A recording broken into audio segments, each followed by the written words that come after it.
Hello students, this is Pranita Priya from Suraj School Rewari, PGT Bio. Today I am going to deal with another new topic, that is DNA replication. DNA replication means DNA duplication. यहाँ पे DNA जो है अपना identical copies बनाएगा, means DNA के strands जो हैं, जो डबल स्ट्रैंडेड DNA होते हैं, उसके स्ट्रैंड्स, ये दोनों स्ट्रैंड्स खुलेंगे और इसमें नए DNA सिंथेसाइज होंगे. That is called DNA replication. Means one molecule of DNA से you will get 2 molecules of DNA.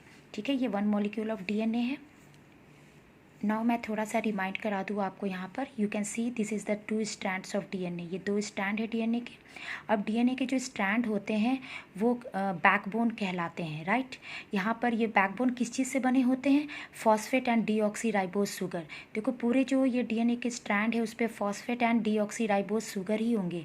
और जो नाइट्रोजन बेस अटैच होते हैं न्यूक्लियोटाइड में, वो अंदर की ओर प्रोजेक्टेड होते हैं. You can see here A adenine, and in the similar way you can see here in the another strand again there is phosphate and deoxyribose sugar होते हैं और ये बैकबोन बनाते हैं. यानी कि ये जो 2 स्ट्रैंड्स है वो डीऑक्सीराइबोज शुगर और फॉस्फेट से बने होते हैं, जो कि इसका बैकबोन बनते हैं और अंदर की ओर प्रोजेक्टेड होता है nitrogen base. Now you can see this is 1 nucleotide हुए.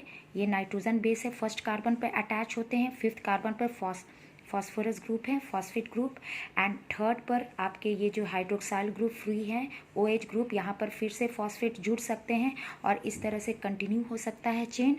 तो you have to remember this. Now देखो, अब DNA को रेप्लिकेशन करने के लिए DNA को खोलना पड़ेगा, ठीक है. तो अब खोलेंगे तो कहीं से भी आप तो नहीं खोल सकते DNA को. तो जो यूकारियोटिक DNA होते हैं उसमें मल्टीपल ओराई साइट्स होते हैं. Ori sites means origin of replication site.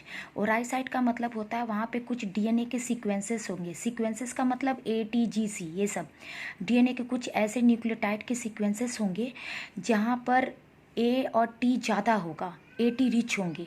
क्योंकि देखो AT जो है वो डबल हाइड्रोजन बॉन्ड से होता है, उसको तोड़ना आसान है. और जो GC है वो ट्रिपल हाइड्रोजन बॉन्ड से जुड़े होते हैं और वहाँ पे तोड़ना मुश्किल होता है. इसीलिए जो ओराई साइट होते हैं, it can be here also, it can be here also, it can be here also. तो मल्टीपल ओराई साइट होते हैं in eukaryotic DNA. But in case of prokaryotes जैसे बैक्टीरिया हो गए तो उसमें सिंगल होते हैं ओराई साइट. वो बस एक ही होते हैं जहाँ से DNA ओपन होते हैं, खुलते हैं, ठीक है, और उसका रेप्लिकेशन होता है. तो सपोज़ मैं मान के चलती हूँ कि यहाँ पर ओराई साइट है, तो यहाँ से DNA खुलना शुरू होगा, ठीक है. तो जब ये खुलेंगे तो इसके लिए सबसे पहले खोलने के लिए ज़रूरत पड़ेगी हेलिकेस एंजाइम को. हेलिकेस जो एंजाइम है ये हेलिक्स ब्रेकर होते हैं. ये क्या करेंगे, हाइड्रोजन बॉन्ड्स जो बीच में क्रिएट हुए हैं इसको ये तोड़ते हुए चले जाएंगे. जब तोड़ेंगे तो दोनों स्ट्रैंड्स अलग हो जाएंगे, राइट. अगर दोनों स्ट्रैंड्स को सेपरेट करना है तो बीच में इसके जो हाइड्रोजन बॉन्ड्स है नाइट्रोजन बेसिस के बीच में, उसको तोड़ना ज़रूरी है. तो हेलिकेस वही काम करता है, ये तोड़ रहा है, ठीक है. और इस तरह से ये देखो, ये 2 स्ट्रैंड्स आपस में खुल गए हैं. You can see here separate हो गए. Now I have to show you one more thing. Look here. Suppose आप ये जो रस्सी जैसा है इसको थ्रेड लाइक, इसको हम लोग DNA के स्ट्रैंड्स मान लेते हैं. You can see here 1 strand and another strand, आपस में कितने कॉइल्ड फॉर्म में है ये. अब देखो आपने यहाँ से खोल लिए DNA के 2 स्ट्रैंड को, आपने खोल लिए. अब अगर और फर्दर आप खोलने की कोशिश करोगे तो यहाँ पे देखो ये काफ़ी टाइट हो गए हैं, यहाँ पे टेंशन क्रिएट हो गया है, ये खुल नहीं पाएगा. आपको समझ में आ रहा है यहाँ पे, ठीक है. तो ये जो है इसको टेंशन को भी रिलीव करना ज़रूरी है, तभी ये DNA फिर खुलेंगे. क्योंकि आप यहाँ से इसको खोलते जा रहे हो तो यहाँ पर ये इतने टाइटली ये बंधे हुए हैं कि खुलेंगे नहीं, राइट. तो यहाँ पे टेंशन क्रिएट होते, तो इसको रिलीव करने के लिए अनदर एंजाइम की ज़रूरत पड़ती है. नाउ एक और चीज़ देखो, अगर ये 2 स्ट्रैंड है आपस में कॉम्प्लीमेंट्री होते हैं. अगर यहाँ पर A होगा तो यहाँ पे T होगा और ये फिर से पेयरिंग कर सकते हैं. ये चांसेस है कि ये फिर से वापस पेयरिंग कर ले. तो ऐसा तो होना नहीं चाहिए, नहीं तो फिर हमारा रेप्लिकेशन अधूरा रह जाएगा. या फिर ये भी चांसेस है कि ये आपस में ही ये सिंगल स्ट्रैंड ऐसे कॉइल हो जाए, तो ये भी नहीं होना चाहिए, ठीक है. तो यहाँ पर देखो हेलिकेस एंजाइम से इसको जब खोला गया, दोनों स्ट्रैंड जब सेपरेट हो गए, तो ये आपस में ये दोनों स्ट्रैंड वापस फिर से कॉम्प्लीमेंट्री पेयर ना बना ले, फिर से एक साथ ना हो जाए, इसलिए यहाँ पर जो एंजाइम है एक प्रोटीन, स्पेशल प्रोटीन काम करेंगे, that is single stranded binding protein. ये दोनों स्ट्रैंड्स की तरफ से ये बाइंड कर जाएंगे ताकि इसको स्टेबिलिटी दे, ताकि ये वापस फिर से आपस में ना कॉम्प्लीमेंट्री पेयर बना ले। ठीक है, एक तो आपको ये केस है, और एक केस और एक और प्रॉब्लम से भी यहाँ सॉल्यूशन मिल रहा है, क्योंकि ये आपस में भी ऐसे कॉइलिंग हो सकते हैं, अकेला ये स्ट्रैंड तो ये भी नहीं होगा अब, क्योंकि SSBP यहाँ पे बाइंड कर रखा है। नाउ अब ये सेपरेट हो गए हैं, अब ये प्रॉब्लम नहीं उठेगा SSBP के वजह से कि ये दोनों आपस में पेयर कर ले। नाउ हेलिकेस तो ये तोड़ते हुए चले गए, यहाँ तक ये सेपरेट हो चुका है। नाउ अब मैंने बताया था कि यहाँ पर अब और फर्दर खोलोगे तो टेंशन क्रिएट हो रहे हैं, तो ये टेंशन को रिलीव करने के लिए अनदर एंजाइम आते हैं, that is called Toppo isomerase. ये जो टोपो आइसोमेरेज है वो ये वन स्ट्रैंड में क्या करेंगे, कट लगा देंगे, जिसकी वजह से क्या होता है, टेंशन रिलीव हो जाते हैं। ठीक है, फिर खोलना आसान हो जाता है। तो देखो हेलिकेस ऐसे एंजाइम है जो हेलिक्स को तोड़ते हुए जा रहे हैं। तोड़ने का मतलब होता है कि इसके बीच के हाइड्रोजन बॉन्ड को ब्रेक करते हुए जा रहे हैं और इसको सेपरेट करते जा रहे हैं दोनों स्ट्रैंड को। नाउ अब यहाँ पर चेन बनाना, अगर ये दोनों खुल गए हैं तो अब यहाँ पर आपको चेन बनाना है, न्यूक्लियोटाइड को ऐड करना है, सो डैट कि ये पहले वाले से पेयर करते चले जाए, कॉम्प्लीमेंट्री होते चले जाए। ठीक है, तभी ये पूरी तरह से खुलेंगे, तो ये एक अनदर DNA मॉलिक्यूल बनेगा और ये एक अनदर DNA मॉलिक्यूल बनेगा। तो इसके लिए अब चाहिए होगा DNA polymerase enzyme. Actually DNA polymerase enzyme देखो क्या होते हैं, वो एक ब्लाइंड एंजाइम होते हैं, उसे पता नहीं है कि कहाँ से स्टार्ट करना है, तो उसको एक सपोर्ट चाहिए होता है, एक ऐसा प्राइमर्स की ज़रूरत पड़ती है जहाँ से वो स्टार्ट करे। तो यहाँ पर देखो, और ऑलवेज द DNA पॉलीमरेज या फिर RNA पॉलीमरेज, ये दोनों एंजाइम चाहे वो रेप्लिकेशन हो या ट्रांसक्रिप्शन हो, दोनों में ऑलवेज आपको एक चीज़ को बिल्कुल याद रखना है कि always it will take place from 5 prime to 3 prime direction. हमेशा 5 प्राइम से 3 प्राइम डायरेक्शन में ही एक्ट करते हैं ये। तो अब देखो ये जो स्ट्रैंड है वो यहाँ 3 प्राइम है, तो 5 प्राइम इधर आना चाहिए, तो इस वाले में ये एक्ट करेगा DNA पॉलीमरेज। ठीक है, तो क्या होगा, अब खुद से तो ये स्टार्ट नहीं कर सकता, न्यूक्लियोटाइड को लेकर ये जोड़ नहीं सकता, इसको एक प्राइमर्स की ज़रूरत होती है। प्राइमर्स जो होते हैं वो RNA के छोटे सेगमेंट होते हैं। ठीक है, अब देखो RNA का सेगमेंट है, तो RNA भी न्यूक्लियोटाइड से बने होते हैं, लेकिन उसमें राइबोज शुगर होता है, राइट। और राइबोज शुगर का थर्ड जो कार्बन होते हैं उसमें OH फ्री हो जाते हैं।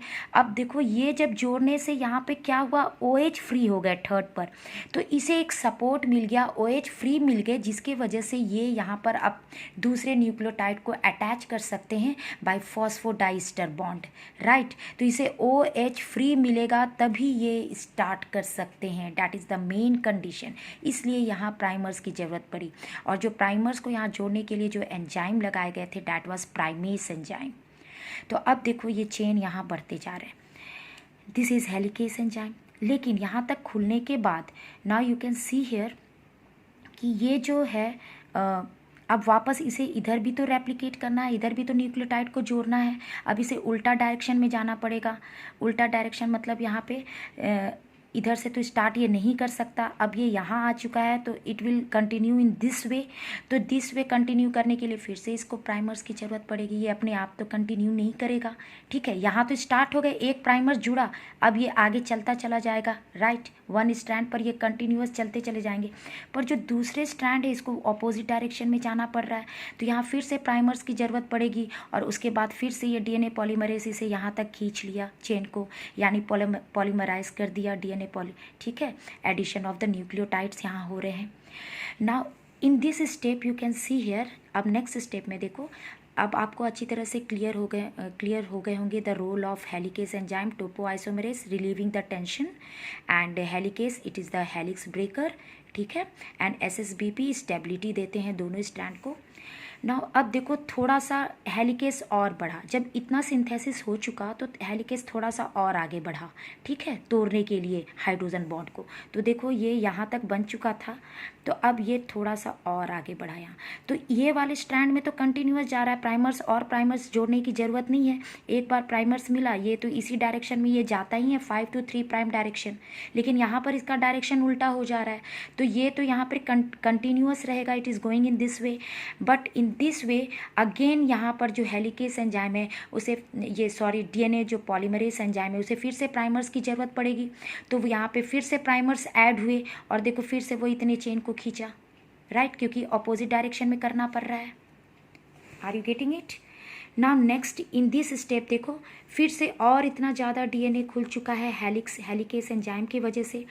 तो यहाँ पर तो ये एक ही सिंगल प्राइमर्स है और उसकी वजह से ये चेन आगे बढ़ते जा रहे हैं, पर इसमें अगेन अपोजिट डायरेक्शन में बनाना है। तो देखो 2 तो ऑलरेडी थे, यहाँ पर प्राइमर्स ऐड हुए, आपको पता चल गया होगा। नाउ यहाँ पर फिर से इसको कंटिन्यू, क्योंकि थोड़े से और खुल गए हैं तो यहाँ फिर से प्राइमर्स की इसको ज़रूरत पड़ेगी और फिर से ये इतना चेन बनाया। तो आप ये क्या देख रहे हो कि डीएनए के वन स्ट्रैंड पे डिसकंटिन्यूअस चेन बन रहे हैं, मतलब टुकड़े टुकड़े फॉर्म में ये चेन बन रहे हैं, क्योंकि बीच में प्राइमर्स आ जा रहा है जो कि आरएनए है, और आरएनए को हटाना ज़रूरी है क्योंकि यहाँ पे पूरे जो स्ट्रैंड होंगे वो डीएनए के न्यूक्लियोटाइड्स होंगे, नॉट ऑफ आरएनए। तो यहाँ पर क्या है, ये जो छोटे छोटे टुकड़े बन रहे हैं एक स्ट्रैंड पर, that is we call it lagging strand. Lagging मतलब जो थोड़े से पीछे रह जाते, क्योंकि ये पहले बनता चला जाता है आगे, क्योंकि ये इसी के डायरेक्शन में काम कर रहे हैं 5 to 3 प्राइम, यहाँ पे उल्टा आना पड़ता है तो ये थोड़े से पीछे रह जाते, we call it lagging strand and we also call it discontinuous strand. देखो डिसकंटिन्यूअस टुकड़े में बन रहे हैं, एंड ये जो छोटे छोटे जो टुकड़े बन रहे हैं this we call it Okazaki fragments. इसी को Okazaki is the name of the scientist, उनके वजह से ये नाम पड़ा ओकाजाकी फ्रैगमेंट्स। लेकिन डीएनए के वन स्ट्रैंड पर जो ये नए स्ट्रैंड बन रहे हैं ये 5 to 3 प्राइम डायरेक्शन में, this is lagging strand, this is leading strand and we also call it continuous strand. देखो ये कंटिन्यूअस हो रहे हैं, ये टुकड़े में नहीं बन रहे हैं। तो मेरे ख्याल से ये अब आपको क्लियर हो गया होगा। सपोज़ देखो डीएनए का अगर ओराई साइट यहाँ पर है तो ये यहाँ से खुलेंगे तो ये इधर से भी ये टूटना, हेलिकेस एंजाइम काम करेंगे इधर बाई डायरेक्शनली, दोनों जगह से काम होगा, तो ये खुलते चले जाएंगे और उस पर नए स्ट्रैंड जुड़ते चले जाएंगे। Now you can see a DNA is semi conservative in nature, और डीएनए का जो है वो एक सेमी कंजर्वेटिव क्यों बोल रहे हैं, क्योंकि देखो डीएनए का ये एक पैरेंटल स्ट्रैंड है और इस पर एक नए स्ट्रैंड बने हैं। तो पैरेंटल का तो वन स्ट्रैंड रह गया ना, आगे जनरेशन में जो नए जनरेशन जो बन रहे हैं, नए जो 2 मॉलिक्यूल्स ऑफ डीएनए बनेंगे, one this and another this, तो इसमें एक जो है पैरेंटल डीएनए होगा, एक होगा newly synthesised, so it is semi conservative in nature. Similarly here also एक जो होगा वो होगा पैरेंटल और एक newly synthesised. Now the question is कि ये जो प्राइमर्स है अब इसको हटाना है, यानी कि प्रूफ रीडिंग भी करते हैं। जो डीएनए पॉलीमरेज हैं उनमें आपको मैं बताऊंगी इसके जो अलग अलग टाइप्स हैं जो प्रूफ रीडिंग भी करते हैं। अगर मान लो गलती से कोई गलत न्यूक्लियोटाइड जुड़ गए तो ये प्रूफ रीडिंग भी करते हैं, उस पर्टिकुलर न्यूक्लियोटाइड को हटाकर एक जो उसके कॉम्प्लीमेंट्री न्यूक्लियोटाइड है उसको जोड़ देते हैं। मीन्स यहाँ पे बहुत कम चांसेस होता है गलती होने का डीएनए पॉलीमरेज के थ्रू। अगर गलती हो भी गए बाय चांस तो ये प्रूफ रीडिंग भी करते हैं डीएनए पॉलीमरेज, और जहाँ पर अगर गलत न्यूक्लियोटाइड जुड़ गए हैं तो उसे हटाते भी हैं। अब देखो यहाँ प्राइमर्स है, प्राइमर्स को अब हटाया जाएगा, तो डीएनए पॉलीमरेज में भी कुछ टाइप हैं जो इस प्राइमर्स को हटाने में भी जब प्रूफ रीडिंग करते हैं तो इसको हटा देते हैं, और यहाँ पर किसको जोड़ देते हैं, न्यूक्लियोटाइड को, डीएनए का। ठीक है, तो इस तरह से ये कंटिन्यूअस बन जाते हैं। और यहाँ पर देखो जो डिसकंटिन्यूअस हुआ है, अगर यहाँ से प्राइमर्स हट गए, यहाँ से प्राइमर्स हट गए तो ये बिल्कुल बीच में गैप हो जाएंगे। तो इसको जोड़ने के लिए आपस में दोनों स्ट्रैंड को जोड़ने के लिए डीएनए लाइगेज आते हैं। लाइगेज जो होते हैं वो एक ग्लू का काम करता है जो डीएनए के स्ट्रैंड्स को जोड़ते हैं। तो जो भी फ्रैगमेंटेड यहाँ पर जो डीएनए के जो स्ट्रैंड बने हैं उसको ये जोड़ने में मदद करते हैं डीएनए लाइगेज। ठीक है, उसके बीच में फॉस्फोडाइस्टर बॉन्ड का क्रिएशन कर देते हैं और जिसकी वजह से ये जुड़ते हैं। तो डीएनए लाइगेज भी बहुत इंपॉर्टेंट रोल प्ले करते हैं। एंड फाइनली आपको डीएनए के स्ट्रैंड्स मिल जाते हैं। Thank you children.